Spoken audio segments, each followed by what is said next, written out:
Hey guys, welcome back to my channel Rewind That. It's your girl Miss K. If this is your first time coming across my channel, welcome. Please be sure to subscribe if you like the vibe and hit that notification bell so you know when I upload more videos like this one. Alright guys, today we're going to be going over the latest episode of The Oval, Season 2, episode number 10 called The Master. So the episode starts off where we left off, and Frida tells Richard that she thinks it's time for her to go, right? Because Nancy has arrived, obviously. But Richard says, no, don't leave. I really want to make love to you. And he says this right in front of Nancy, okay? But Frida says, look, Richard, whatever sick game you got going on, leave me out of it. Then she gets up and leaves.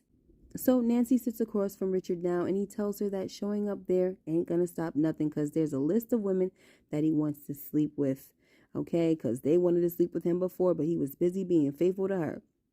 So we see that Richard wants to stay on this path to being petty, right? Anyway, the conversation eventually turns to the same old song and dance, guys, that we are so tired of, right? Where Richard wants to know who the father is, and Nancy saying that she can't tell him, and, you know, just wants Richard to stop this, okay? This is what Nancy's saying. Can you just stop, Richard? Just stop. And the woman knows daggone well what will make Richard stop, okay? And that is telling who the father is, but she just won't. You know, she's being super bullheaded about it. Okay, so Richard says, yes, let's just stop it. Let's stop it all. I'm going to go see a lawyer tomorrow because I want a divorce. And Nancy says, all because I won't tell you who the father is. And I was like, yes, girl, what you mean? Like, I just don't get her, guys. Anyway, when Richard asks Nancy what the heck is so hard about telling him, Nancy says, because I know you. So she's afraid that Richard will go after the father. So that's another hint, right? That it's someone that Richard knows. But instead of Richard saying that to Nancy, he says, so he's alive. That's the only thing that Richard gathered from that. Anyway, Richard couldn't take much more of Nancy, and he leaves her at the restaurant looking pretty stupid. Next, Max and Kyle are still fighting, and Max overpowers Kyle and throws him into the tub. So right before he shoots Kyle, Bobby comes out of nowhere to stop Max from killing him. We did see in the last episode that Bobby was watching Max, you know, and I guess he already anticipated that Max was going to do something stupid that would ruin their plans. Next, Priscilla tries to call Sam a few times, but he's not picking up. In fact, we see that Sam is with Victoria and he keeps ignoring the phone calls. So Victoria asks Sam if he wants to answer the phone, but Sam says, no, I'm on duty, ma'am. But if your phone is ringing back to back, then you should know it has to be important. Like, come on, Sam. Anyway, next, we have Sharon and Kareem having some pillow talk, and after getting Sharon to admit that she loves him, he asks her why not him, right? Why Barry and not him? So Sharon tells him that it's because he broke her heart and she doesn't fully trust him. She also tells Kareem that she would have never met Barry if she hadn't been missing him. So while they're having this conversation, I couldn't help but to think why Barry didn't raise total hell about Sharon working with her ex-boyfriend, you know? I mean, it's just a definite no-no. Then she continues to work with him after Barry forgives her for cheating with the dude. Like, it's just senseless. Anyway, bottom line is Barry should have made Sharon working at the pharmacy a deal breaker. Anyway, Karen tells Sharon that he's trying to put the pieces back together and wants to make things right. Then he tells her to move in with him so he can prove himself. And Sharon says, okay, right, after she tried to front like she didn't want to. But of course, we know she did. Anyway, next, Victoria and Sam just finished their run, and Victoria notices that Sam hasn't even broken a sweat and wants him to teach her the secret. Anyway, we also see that Victoria is tired of Sam mamming her to death, right, and just wants him to call her Victoria. But Sam says, we are professionals. But then he eventually tells her that he'd like to address her off the record if it was okay with her. So, of course, Victoria welcomes this, and Sam tells her that Victoria can't be making his wife feel uncomfortable or awkward because that won't work for him. Then he tells Victoria that she can't be trying to give him head either, you know? And Victoria was like, try, you know, like, baby, I did that thing. Anyway, he tells Victoria that it was a weak moment for him, and she said, why is that? And Sam says, because you're a beautiful woman. And it kind of caught Victoria off guard. And, she's like, you think so? And Sam was like, you are. Victoria says, when you have a husband that cheats on you all the time, it makes you feel unattractive. And there are only so many pep talks she could give herself. So Sam says, well, it's true, and you shouldn't have to work so hard. So Victoria says, thank you. Then Sam says, I really don't like what you're doing to Priscilla, and I think you should apologize. So Victoria says, okay, for you, I can do that. Then she goes on to tell Sam that she thinks he's sexy and huge and she wants him to make love to her. And I'm telling y'all right now that Victoria always makes me so uncomfortable when she starts talking to Sam like this. But at the same time, it's freaking amusing, if that makes sense. Anyway, so Sam tells Victoria that he's here to do his job and only that. And after Victoria says she understood, she asks Sam if he has one more lap in him. So after a little fun trash talk, they take off running. And honestly, all this is, guys, is us witnessing them getting closer.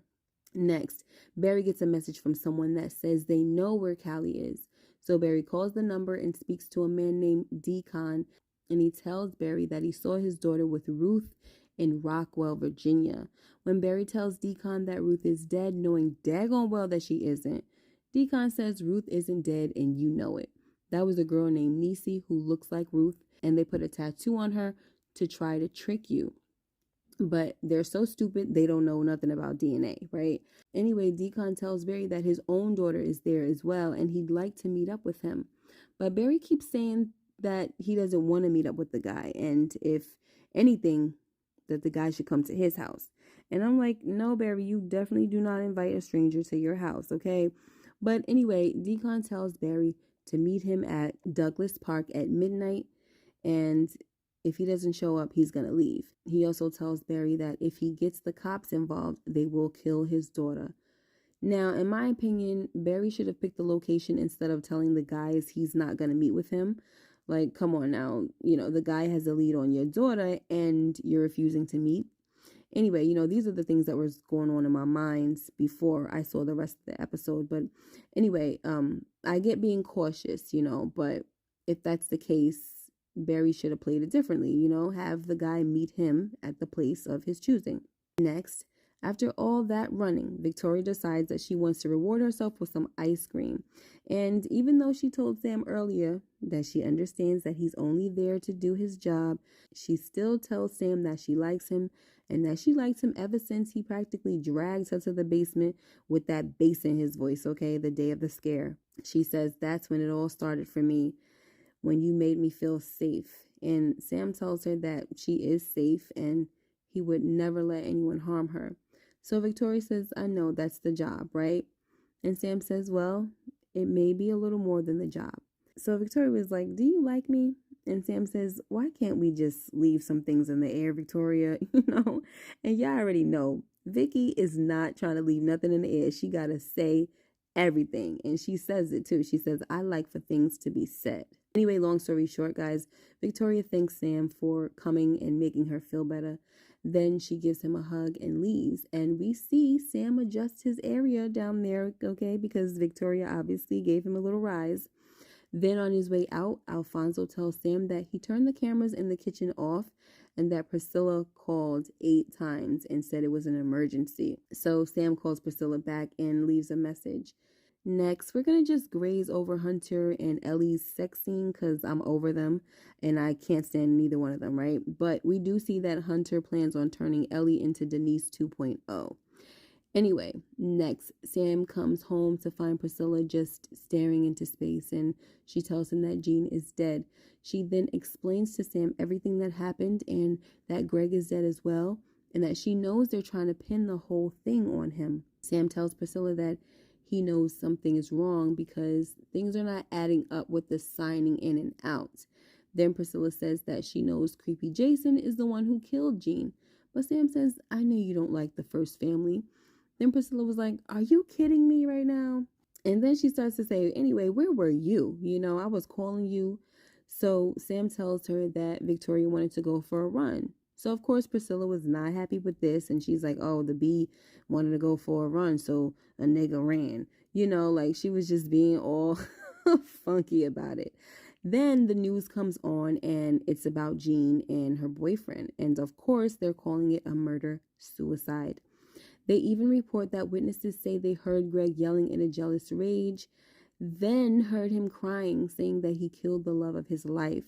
So Priscilla turns to Sam and says, "So, you still think I'm just trying to say this because I don't like them?" And then she tells Sam to get out of her face. She don't even want to look at him and just go downstairs, right?